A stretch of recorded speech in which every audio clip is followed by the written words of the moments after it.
안녕하세요. 예수비전 선교회 안희한 목사입니다. 제가 좀 떨어져서 객관적으로 보기 시작을 하니까 전광훈 목사님의 심각한 문제점들이 보이기 시작을 합니다. 아군이 있고 적군이 있죠. 아군은 뭐예요? 생각이 다를 수 있어요. 충돌할 수도 있어요. 부딪힐 수도 있어요. 전략과 전술이 틀릴 수도 있어요. 그런데 같은 생각을 가지고 있어요. 같은 편이에요. 그걸 아군이라고 그래요. 적군은 뭡니까? 싸워야 될 대상이죠. 솔직히 말해서 박살을 내야지 되죠. 적군을 박살을 내야 아군이 승리를 하는 거니까. 그러니까 이 적군들 중에 뭐 나에 대해서 좀 호감을 표시한다거나 아니면 내가 적군을 향해서 좀 호감이 있다거나 그런다 할지라도 사실은 아군 편에서 아군과 함께 적군을 공격하는 게 마땅한 거예요. 당연한 거죠. 그런데 전 목사님은 이게 이상한 거예요. 자, 예를 들어 볼게요. 제가 김동호 목사님에 대해서 비판의 목소리를 되게 많이 냈습니다. 김동호 목사님이 영향력이 크잖아요. 근데 좌파이시잖아요. 이분이 박근혜 전 대통령 탄핵 촛불 집회 때 아들 데리고 나가서 탄핵한데 일조를 했어요. 목소리를 참 많이 냈어요. 그 영향력을 사람들이 얼마나 많이 받았는지 모릅니다. 이분은요, 차별금지법 반대하는 사람들을 향해서요, 독서를 뽑았습니다. 죄 없는 자가 먼저 돌로 쳐라. 그리고 저거 논쟁을 벌이는 과정에 딱 한마디 말해라. 나 차별금지법 반대한다. 딱 한마디 말해라. 그러면은 나 더 이상 언급하지 않겠다 하는데요. 절대로 그 얘기를 끄집어내지 않습니다. 이 김동호 목사님이 만들었던 청어람이 차별금지법 공식 지지 선언을 했죠. 왜 차별금지법 반대한다 안 말했는지 알 수 있는 대목입니다. 그 다음에 이 청어람의 대표가 불륜을 저지르다가 불명예 퇴진을 했는데 아니 도덕성을 그렇게 외치던 김동호 목사님이 자기가 만든 단체의 대표가 불륜 저지른 거에 대해서는 사과 한마디도 없어요. 비판의 목소리 하나도 안 돼요. 완전히 내로남불의 전형이죠. 이런데도 좋다고 날개새 보는 사람들이 많아요. 그 사람들은 말씀보다 사상이 이념이 더 위에 있는 우상숭배를 하고 있는 거죠. 깝깝합니다. 자, 전광훈 목사님이 이 김동호 목사님에 대해서 막 공격하거나 방송을 내보내거나 이런 거 봤어요? 없죠. 자, 그러면은 심화보 목사님은 적군입니까? 아군입니까? 아군이죠. 문재인 정권에 항거하죠. 동성애 차별금지법 반대하죠. 정권 교체에 관심을 많이 기울이시는 분이죠. 근데 심화보 목사님이 7천 기도 멤버 그 클럽을 만들었다고 3일에 걸쳐서 온갖 난도질 쌍소리를 다 해댔어요. 아니 때려잡고 두들겨 잡고 힘 빼야 될 대상은 김동호 목사님 아니에요? 심화보 목사님이 아니라. 누가 적군이고 누가 아군인 겁니까? 그런데 왜 이런 일이 발생을 하는 거죠? 진짜로 이해할 수가 없어요. 자, 조금 더 얘기를 해볼게요. 이번에는 장로님들 얘기를 해볼게요. 손봉호 장로님이라고 계시죠? 교수님. 이분이요, 교회를 난도질 하는데 일가견이 난분입니다. 완전히 좌파 어른 역할을 하고 있죠. 기독교가 이분 때문에 얼마나 타격과 난도질을 많이 당했는지 모릅니다. 자, 예배를 드리려고 그래요. 그런데 예배를 드리는 거에 대해서 일반 방송에 나가서 부정적인 얘기를 쏟아냈던 사람이 손봉호 교수입니다. 박근혜 정권에 대해서는 부정적인 목소리를 내지만 문재인 정권에 대해서는 입도 뻥끗 안 하던 사람이 이 손봉호 교수입니다. 거기다가요, 부활절 예배를 드린다고 그러는데 이 부활절 연합 예배 드리는 것을 하나님에 대한 반역이다. 하나님에 대한 반역이다. 이 말도 안 되는 소리를 해요. 제가 고신교단 목사님들 만날 때마다 이 손봉호 교수님 이야기를 끄집어내요. 이런 사람을 속아내야 되지 않느냐. 왜 이런 사람이 고신대학교의 석좌 교수로 여전히 남아있느냐. 이건 교단 망신이다. 그런 목사님들이 제 말에 동의를 하는데 사실 결과까지는 안 나오더라고요. 참 안타까운 일이죠. 자, 이제는 황교안 장로님에 대해서 얘기를 할게요. 황교안 장로님이 이번에 역할을 참 많이 했죠. 부정선거 막기 위해서 부방대 만들어가지고 얼마나 최선을 다했습니까? 올해 이번 대선에서도 부정선거가 있었지만 황교안 대표 또는 민경욱 전 의원 이런 분들이 열심히 노력하고 애를 쓴 덕분에 부정선거를 최소화할 수가 있었어요. 이분 좌파 아니죠. 문재인 정권 무너뜨리는데 앞장서는 분이죠. 그런데 보세요. 전광훈 목사님이 손봉호 교수님에 대해서 막 공격하고 비판하고 난도질하고 이런 적 없죠? 있어요? 저는 못 들었어요. 근데 황교안 대표에 대해서는요, 얼마나 인격살인 막히는지 몰라요. 얼마나 찍어 눌렀는지 몰라요. 얼마나 공격을 심하게 했는지 몰라요. 도대체 누가 아군이고 누가 적군이죠? 이해할 수가 없는 거예요. 자, 조금 더 얘기를 해볼게요. 예배를 짓밟아요. 누가? 문재인 정권이. 그때 총리가 누구였어요? 정세균 전 총리. 예배를 50%만 드려라, 20%만 드려라, 30%만 드려라, 19명만 드려라. 얼마나 찍어 두르고 괴롭히고 공격했는지 몰라요. 그런데 그때 제가 이 정세균 총리에 대해서 얼마나 방송을 여러 차례 내보냈는지 모릅니다. 이 사람 그냥 놔두면 안 된다.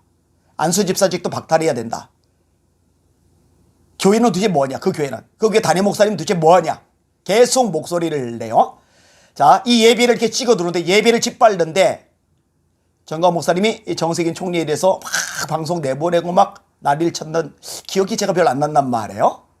그런데 이 예배를 짓기 위해서 목숨 걸고 싸웠던 목사님들이 있어요. 정말 애를 쓰고 땀 흘리고 노력을 기울였어요. 그런 분들 있잖아요. 이런 목사님들이 모여서 그 목사님들이 많이 꼈죠. 33인 나라사랑 목회자 모임이 만들어졌다고 그러니까 와, 얼마나 공격을 해야 되는지 모릅니다. 얼마나 비난하는지 모릅니다. 얼마나 짓밟는지 모릅니다. 한 사람 한 사람 이름 대가면서 특별히 몇 사람은 집중적으로 탁계 삼아 공격하고 비방의 목소리를 계속 내는 거예요. 그러니까 저는 의아할 수밖에 없는 거예요. 도대체 누가 적이고 누가 아군이지? 아니, 좀 마음에 안 들어도, 아니, 좀 생각이 달라도, 아니, 충돌이 좀 있다 치더라도 같은 편이잖아요. 같은 편. 그러면은 결정적일 때 함께 한 목소리를 내며 함께 싸울 수 있기 위해서 좀 마음을 가라앉히고 좀 폭넓게 좀 큰 그릇으로 사람들 대하면 좋잖아요. 완전히 짓밟아 버리는 거예요. 그러면서 왜 정작 적이라 할 수 있는 사람들에 대해서는 입도 뻥끗 안 하는데요? 왜 김동호 목사님에 대해서는 아무 말 안 할까요? 왜 이재철 목사님에 대해서는 아무 말 안 할까요? 왜 김기성 목사님 이런 분들에 대해서는 아무 말 안 할까요? 좌파들인데. 아니, 좌파 목사님들을 걸고 넘어져야지 왜 우파 목사님들을 걸고 넘어지는데요? 전광훈 목사님을 맹종하는 교인들 잘 들으셔야 돼요. 여러분 분별하세요.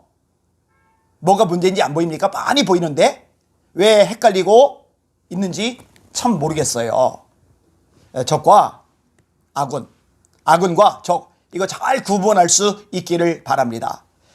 지금 내부 총질을 하고 있는 분은요, 갈라치기 분탕질을 하고 있는 사람은요, 전광훈 목사님에서 짓밟혀지고 인격살이를 당하는 사람들이 아니라 전광훈 목사님이라는 거 안 보입니까? 진짜로 안 보입니까?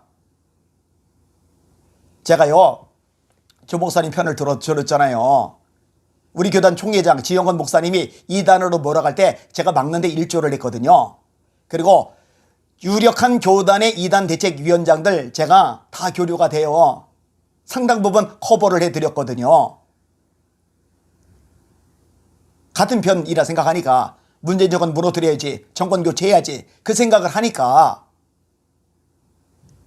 그런데 이런 게 의미가 없다는 생각이 드는 거예요. 아, 이분은 본인을 도와준 사람도 아군도 또 함께 싸워야 대상도 의미가 없구나. 그냥 무조건 본인이 독주를 해야지, 다 자기 밑으로 들어와야지, 그래야지만이 직성이 풀리는구나.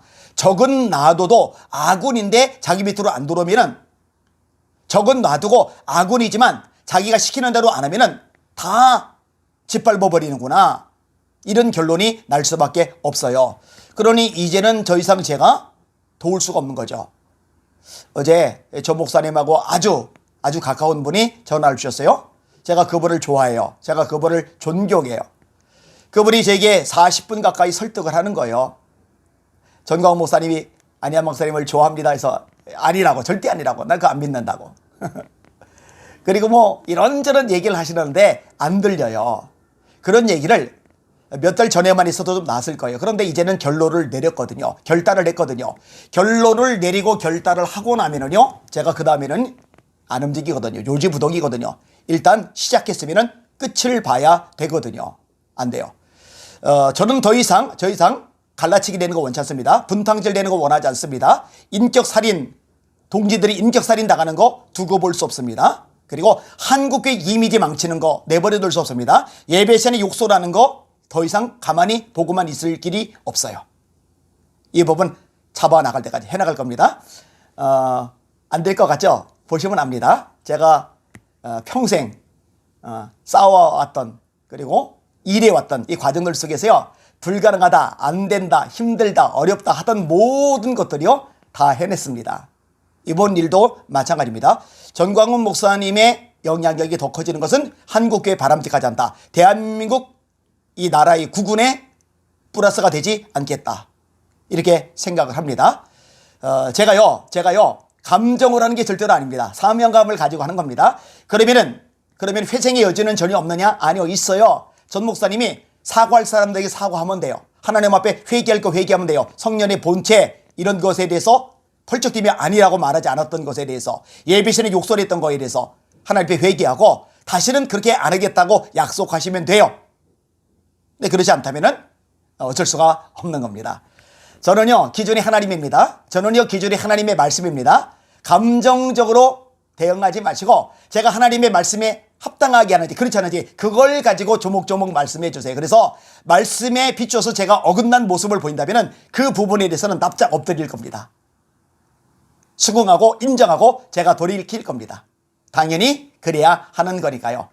오늘도 주님 바라보고 주님의 이름으로 전진하고 승리하십시오. 하나님 살아계시고 역사하십니다. 이 대한민국을 건지실 분은 하나님 한 분 뿐이십니다. 그 하나님 앞에 회개하며 바로 서는 한국교회가 되기를 소망합니다. 주님의 이름으로 전진하고 승리합시다. 할렐루야.